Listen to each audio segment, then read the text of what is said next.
सभा के माननीय अध्यक्ष जी, मंच पर विराजमान सम्यक पार्टी के राष्ट्रीय अध्यक्ष आदरणीय डॉक्टर शिव प्रसाद विश्वकर्मा जी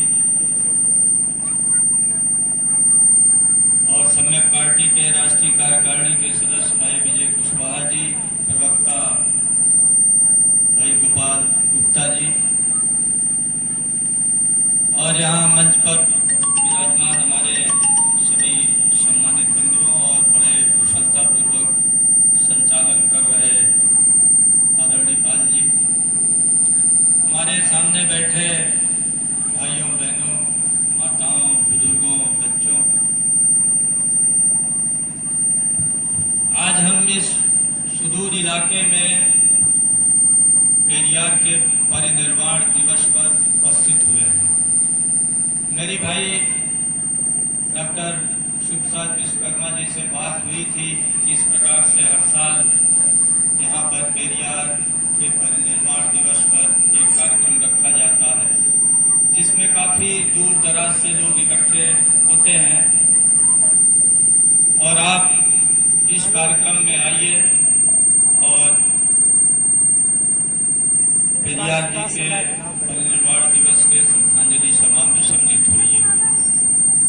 मैं सुबह लखनऊ से चला और निरंतर चल करके आपके बीच आया। ये स्वाभाविक है, जैसा कि अभी राष्ट्रीय अध्यक्ष जी कह रहे थे कि मुख्य अतिथि तभी बोलता है जब महफिल उखड़ जाता है। जब सब चले जाते हैं तो मुख्य अतिथि का नंबर आता है, ये होता ही है। लेकिन मुख्य अतिथि सिर्फ मैं समझता हूं कि जो सभा के अंत तक बैठे रहे वही सभा के लिए सार्थक लोग थे और बाकी जो सभा के बीच चले गए वो सारे लोग सभा के लिए निरर्थक लोग थे। तो ये निरर्थक लोग चले गए हैं और सार्थक लोग बचे हुए हैं। अगर इतने लोग भी जिस कारण, जिस उद्देश्य से ये सभा आयोजित की गई उस मकसद को समझ गए, इस सभा का उद्देश्य पूरा हो गया। मैं पहले तो इस आयोजन के सभी सम्मानित बंधुओं को, उनके सम्मानित पूरी कार्यकारिणी को, पूरी समिति को मैं बहुत बहुत साधुवाद, बधाई, धन्यवाद दूंगा कि आज इस कार्यक्रम में सभी को उपस्थित होने का उन्होंने अवसर दिया। बंधुओं, ढेर सारी बातें कही जा चुकी हैं, उसको हम लोग दोहराना नहीं चाहते।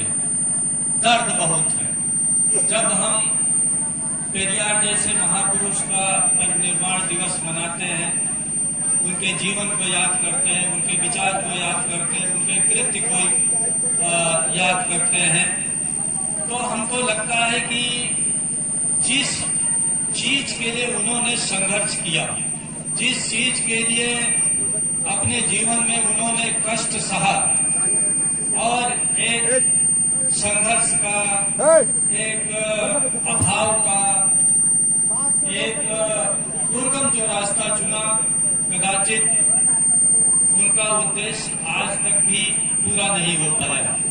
मित्रों, अभी बड़ी बड़ी बातें हो रही थी कि हम लोग टूटे हुए हैं, हम लोग बिखरे हुए हैं। अभी हमारे पहले मुझे नाम नहीं याद आ रहा है, माननीय प्रधान जी ने या जिला पंचायत के सदस्य हैं, बड़े प्रभावी शब्दों में उन्होंने रखा कि कैसे आज पिछड़े वर्ग के लोगों का प्रतिनिधित्व दिन प्रतिदिन कम होता जा रहा है। कुशवाहा का प्रतिनिधित्व कम होता जा रहा है, पाल का प्रतिनिधित्व कम होता जा रहा है, निषाद का प्रतिनिधित्व कम होता जा रहा है, कोल का प्रतिनिधित्व कम होता जा रहा है, सारे लोगों का प्रतिनिधित्व कम होता जा रहा है। हम शिक्षा में पीछे हैं, हम रोजगार में पीछे हैं, हमें न्याय नहीं है, हमें सम्मान नहीं है। बाबू जगदेव प्रसाद ने इज्जत और रोटी की लड़ाई की बात कही थी, पेरियार साहब ने स्वाभिमान की लड़ाई की बात कही थी और इन महापुरुषों ने जो लड़ाई छेड़ी थी, जिस मार्ग पर आपको चलने के लिए प्रेरित किया था, क्या हम उस पर चल रहे हैं? क्या उस पर चल करके कुछ प्राप्त किए? इसको चिंतन करने की जरूरत है। पेरियार जी आपको पता है कि अभी हमारे पूर्व वक्ता जी ने बताया कि बड़े संघर्षशील थे और संघर्षशील जीवन के कारण उन्होंने कांग्रेस को ज्वाइन किया उस समय, और कांग्रेस को उनसे उन्होंने बड़ी उम्मीद की थी। शराबबंदी का आंदोलन चला रहे थे, बराबरी का एक आंदोलन चला रहे थे और तमाम तरह के आंदोलन चला रहे थे। लेकिन जब अंदर से उन्होंने कांग्रेस के चरित्र को देखा तो इनका दिल टूट गया। एक घटना का उल्लेख उनके जीवन परिचय में आपको हर जगह मिल जाएगा कि कहीं पर कांग्रेस का एक शिविर हो रहा था। कांग्रेस तो इस देश को स्वतंत्र कराना चाहती थी। स्वतंत्रता के बाद समतावादी, समाजवादी एक सामाजिक, आर्थिक, राजनीतिक व्यवस्था लागू करना चाहती थी। लेकिन उन्होंने देखा कि नहीं, ये तो सिर्फ बातों तक ही सीमित है। उन्होंने देखा कि जब खाने का नंबर आया तो सवर्णों के लिए अलग पात बैठाई गई और अवर्णों के लिए अलग पात बैठाई गई। उनके दिल पर गहरा आघात पहुंचा। उन्होंने कहा ये तो सिर्फ समता, समाजवाद, भाईचारा और कैसे हम सब एकजुट होकर के हिल-मिल करके अंग्रेजों के विरुद्ध लड़ाई लड़े, इसका तो इन्होंने एक मुखौटा ओढ़ रखा है। इस मुखौटे के पीछे कांग्रेस का पूरा असली जो चेहरा है वो सामंतवाद का है, मनवाद का है, ब्राह्मणवाद का है, समरवाद का है। इसलिए पेरियार जी ने कांग्रेस छोड़ दी। कांग्रेस छोड़ने के बाद उन्होंने फिर स्वाभिमान आंदोलन चलाया। वहां के दलित, पिछड़ों, शोषितों को संगठित करना शुरू किया और संगठित करने के बाद उन्होंने खुद जस्टिस पार्टी बनाई।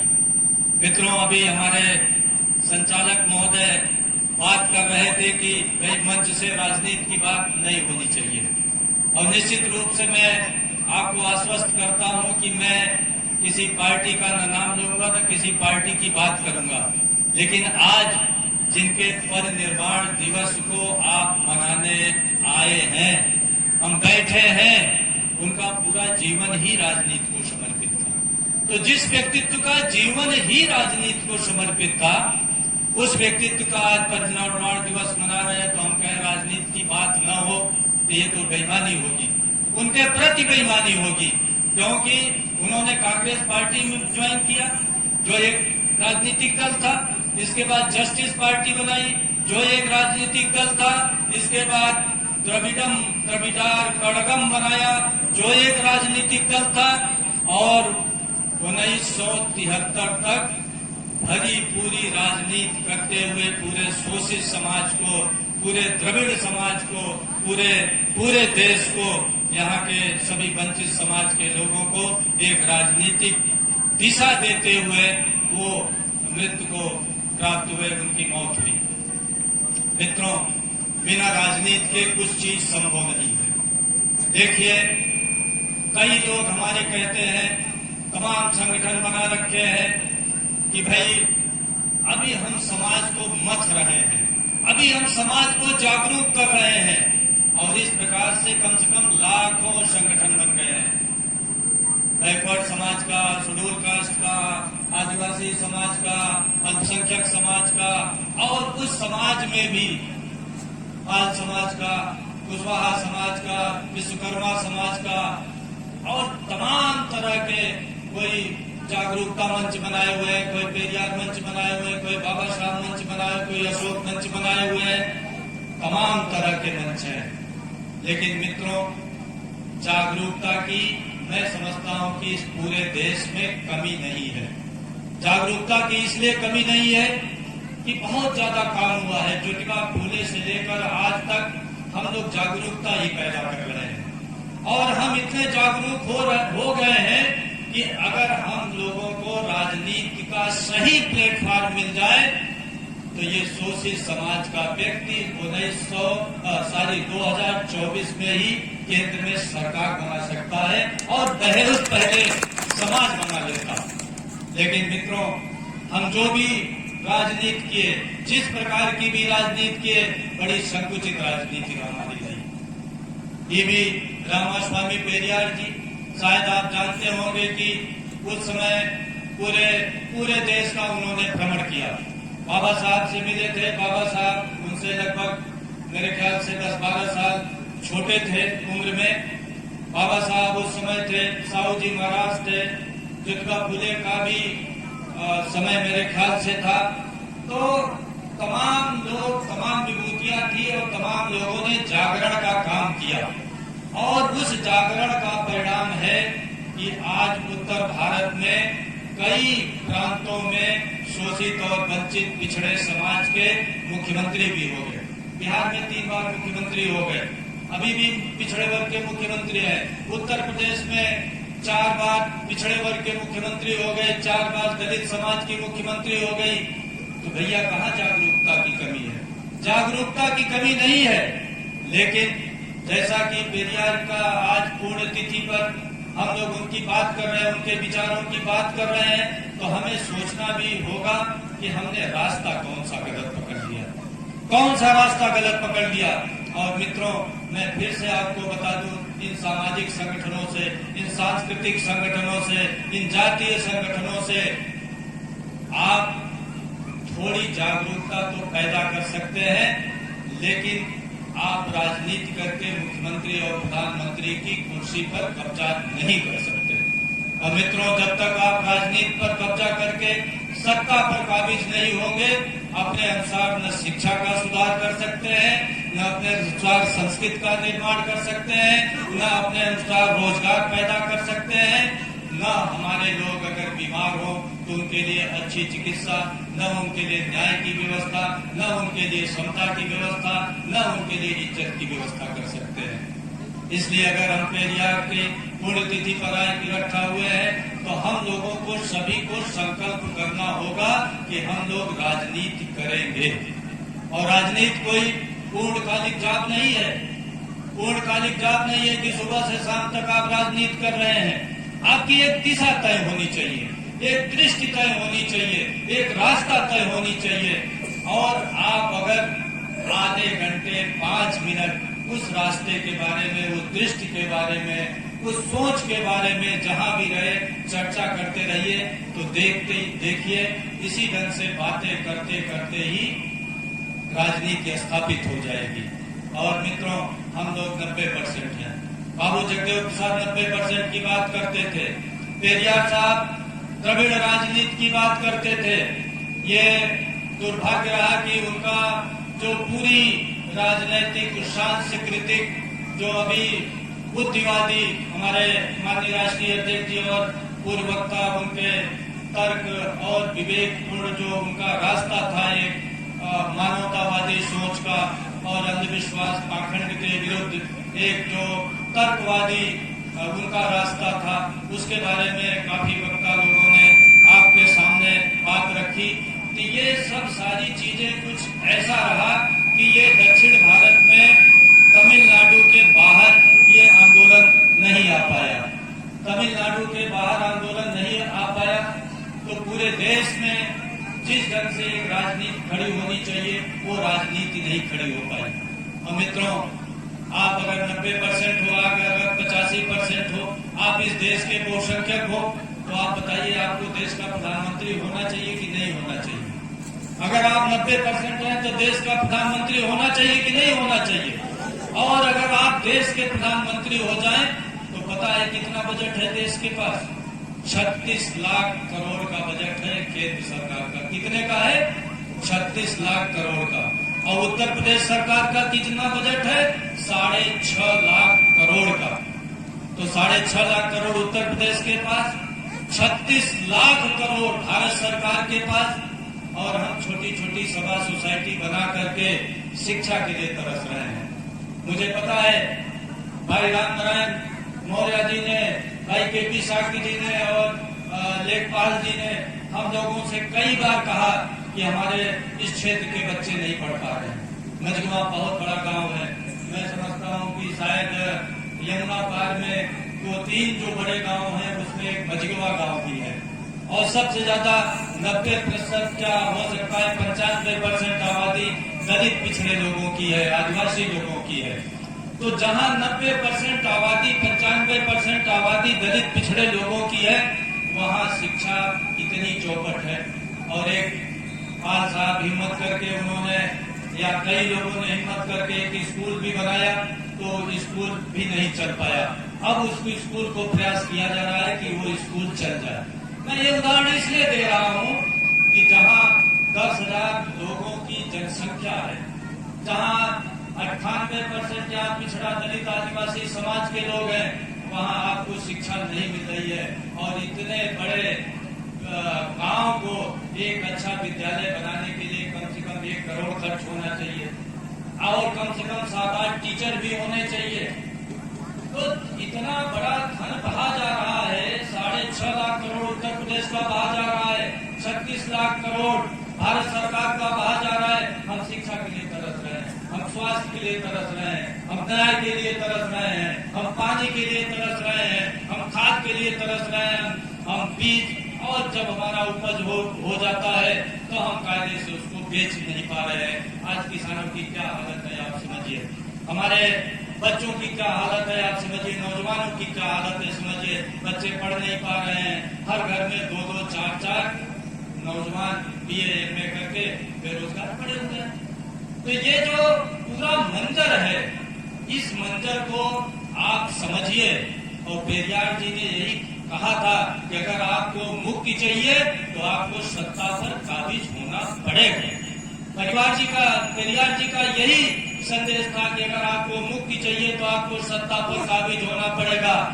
सत्ता पर काबिज होने का काम ये पाल महासभा नहीं करेगी, ये कुशवाहा महासभा नहीं करेगी, ये मंदिर की समिति नहीं करेगी।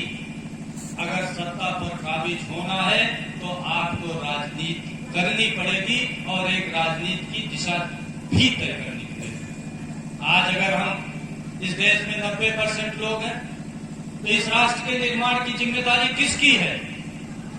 आम 10% लोगों का रोना रोते रहते हैं कि सवर्ण ये कर रहे हैं, मनवादी ये कर रहे हैं, सामंत ये कर रहे हैं। अरे वो जो कर रहे हैं भाई, उनका तो एजेंडा है, लेकिन आप 90% लोग क्या कर रहे हो ये भी तो अपना बताइए। आप 90% होते हुए क्या राष्ट्र के निर्माण की आपकी जिम्मेदारी नहीं है? क्या बच्चों को शिक्षा नहीं मिल रहा है तो आपकी जिम्मेदारी नहीं है?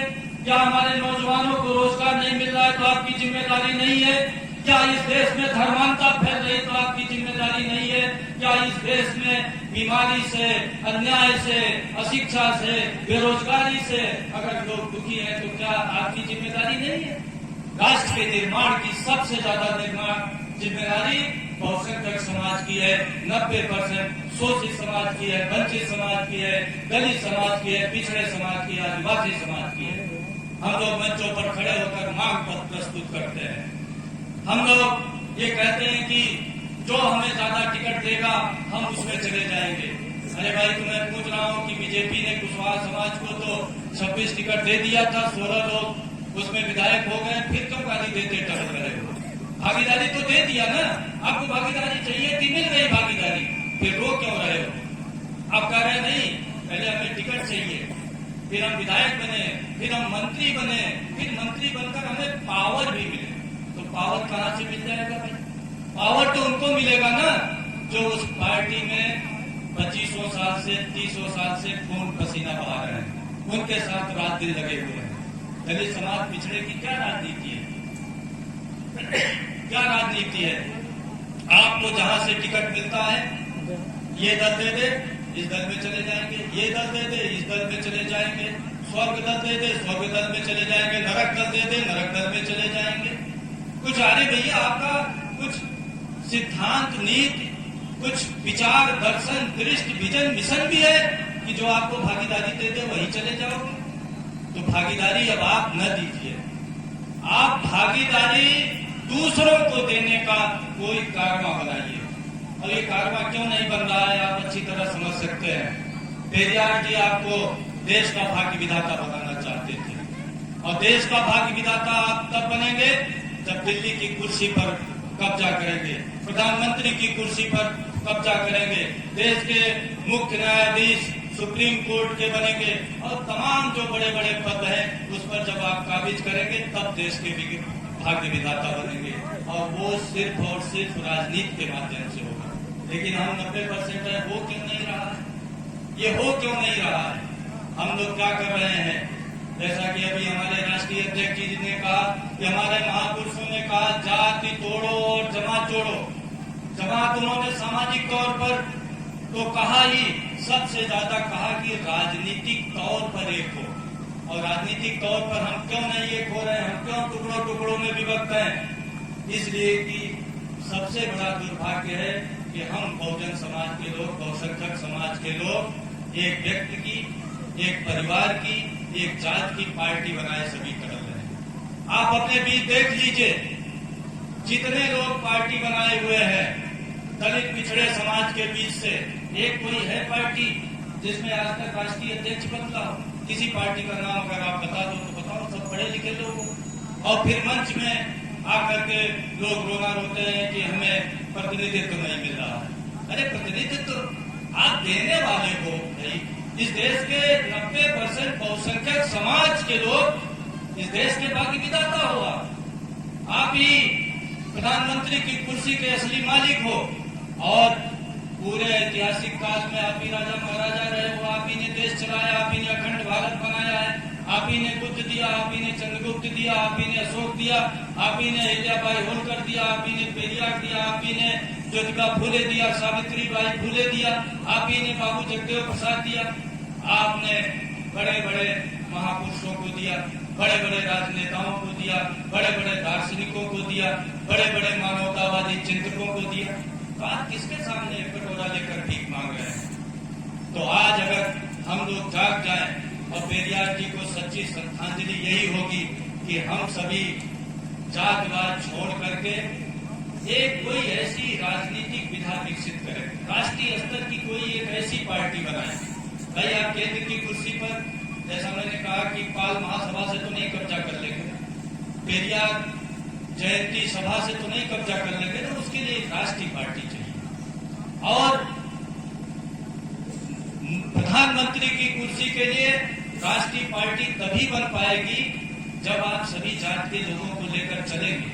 कुछ पार्टियां ये कहती हैं कि हम तो भागीदारी दे रहे हैं, 2-5 बिरादरी को टिकट दे देंगे और झंडा लगा देंगे उन्हीं के खोपड़ी पर, और सबको दिखाएंगे देखो भाई आप कहाँ कर रहे हो, हमें पालों को टिकट नहीं दिया, ये देखिए 2 पाल है 2 नमूने में। ऐसे 2 कुशवाहों को दे देंगे, फिर कहेंगे देखो नमूना तो है, आप बेकार चिल्ला रहे हो, ये देखो 2 कुशवाहों को दे दिए।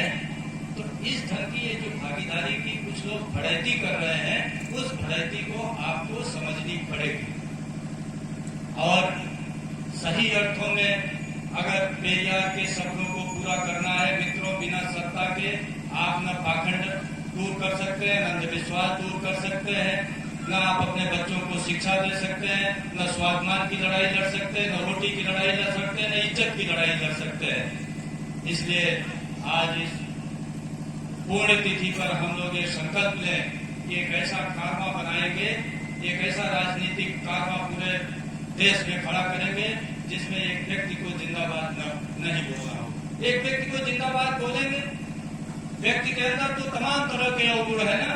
आज तक कोई बता दीजिए भारतीय राजनीति में स्वतंत्रता के बाद से कोई एक व्यक्ति ऐसा है कि जो हमें सही दिशा में राजनीति को लेकर चले। एक पंचवर्षीय योजना ठीक कर सकता है, एक 8 पंचवर्षीय और योजना ठीक कर सकता है, लेकिन अगर एक व्यक्ति लोकतंत्र में मुखिया रहेगा तो निश्चित रूप से उसके अंदर अहंकार घमंड पनप जाएगा। फिर वो अपने परिवार को बढ़ाएगा, फिर अपने जात को बढ़ाएगा, फिर उसके प्रतिद्वंदिता में दूसरे लोग भी पैदा होंगे। भाई पाल समाज में मान लो पार्टी बन गई, रामलाल पाल ने एक पार्टी बना दी, आजीवन रामलाल पाल राष्ट्रीय अध्यक्ष रहे, फिर उनके लड़के बिहारी लाल पाल हो जाए तो बगल में अनोखेलाल पाल का पार्टी नहीं बना देंगे। भाई आप गरियाते रहोगे, अनोखेलाल पाल पार्टी बना देंगे। यही पूरे देश में हो रहा है। हम पेरियार की जयंती पुण्य तिथि पर आज इकट्ठे हुए। हम आप लोगों से पूछना चाहते हैं, पूरे देश की बात कर रहा हूँ, 90% की बात कर रहा हूँ, बहुसंख्यक समाज की बात कर रहा हूँ, बहुजन समाज की बात कर रहा हूँ, एक भी नेता आज के डेट में बता दीजिए जिसको दो जातियां मोहब्बत करती है। किसी नेता का नाम आप बता कर सकते हैं? किसी नेता का आप नाम बता सकते हैं दलित पिछड़ों में जिसको दो जाति मोहब्बत करती हो? किसी एक पार्टी का नाम बता सकते हैं जिसमें आज तक राष्ट्रीय अध्यक्ष बदला हो?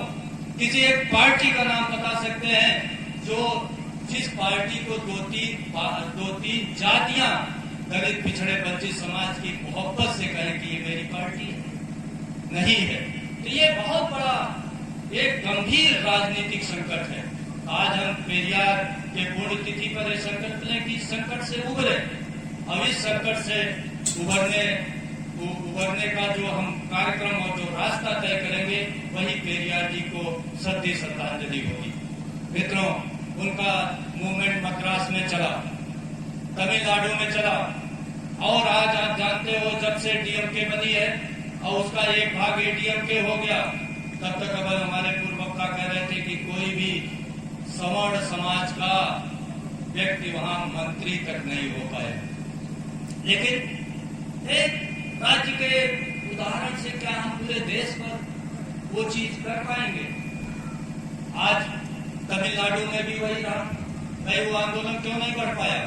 वो तो तमिलनाडु में भी अपनी राजनीतिक खेती बाड़ी में लगे रहे। करुणानिधि हो गए, करुणानिधि के बाद उनके बेटे हो गए। इसी ढंग से खानदानी पार्टियां चल रही हैं। तो जो खानदानी पार्टी चलाएगा उसकी पार्टी वही तो चलेगी दिया जहां उसकी जाति है। भाई जिसकी जाति वहां है ही नहीं उसको कौन नेता मान लेगा? तो ज्यादातर जो पार्टियां बनी हुई हैं वहीं तक सीमित रह जा रही है जहां उनकी जाति बिरादरी है। इसी कारण दक्षिण भारत की पार्टियां उत्तर भारत में नहीं आई, उत्तर भारत की पार्टियां दक्षिण भारत में नहीं जा पाई, बिहार की पार्टी उत्तर प्रदेश में नहीं आ पाई, उत्तर प्रदेश की पार्टी बिहार में नहीं जा पाई, हरियाणा की पार्टी राजस्थान में नहीं आ पाई, और राजस्थान की पार्टी हरियाणा क्यों नहीं जा पाई? आज राष्ट्रीय स्तर की इस देश में दो ही पार्टी हैं, दोनों सामंतों, मनवादियों और पूंजीपतियों की पार्टी है। और अगर हम लोग न चेते, न सही दिशा में राजनीति खड़ा किए तो ऐसे हम जयंतियां मनाते रहे। कुछ दिन में अभी तो एक बहुत बड़ा वितंडावाद हुआ था, आप लोगों को पता है, जब पेरियार की मूर्ति लगाई जा रही थी लखनऊ में परिवर्तन चौक पर, तो इतना तगड़ा विरोध हुआ बसपा के सवर्ण लोगों द्वारा कि बसपा को अपना वो कार्यक्रम रोकना पड़ा और आज तक पेरियार की मूर्ति नहीं लग पाई। और कल हो सकता है कि पेरियार की हम पूरे उत्तर भारत में जयंती भी न मना पाए, क्योंकि जैसा मैंने कहा जिसके पास सत्ता होती है उसी की संस्कृति होती है। सत्ता और संस्कृति दोनों एक दूसरे से जुड़े हुए हैं। ये बुद्धमय भारत था, क्यों आज मनवादियों के चंगुल में चला गया? क्योंकि हमारी सत्ता चली गई। और अगर आप सत्ता पर न काबिज हुए, सत्ता का अर्थ भागीदारी नहीं हुआ, सत्ता का अर्थ एमपी एमएलए बनना नहीं हुआ, सत्ता का अर्थ जिला पंचायत सदस्य नहीं बनना हुआ, सत्ता का अर्थ ब्लॉक प्रमुख और जिला पंचायत अध्यक्ष बनना नहीं हुआ। सत्ता का अर्थ सिर्फ और सिर्फ इस देश की पार्लियामेंट पर और देश के प्रधानमंत्री की कुर्सी पर कब्जा करना हुआ, तभी आप सत्ता में माने जाएंगे। मैं इसी के साथ आप लोगों ने धैर्यपूर्वक सुना मुझे, इसके लिए बहुत बहुत आप लोगों को धन्यवाद। आयोजकों को बहुत बहुत धन्यवाद कि उन्होंने मुझे बुलाया और तिथि पर सभी लोगों को ये हम लोग संकल्प लेने की जरूरत है कि उनके विचारों और आदर्शों को आगे बढ़ाएं। इसी के साथ अपनी बात को समाप्त करता हूँ। जय पेरियार, जय अशोक, नमो बुद्धाय।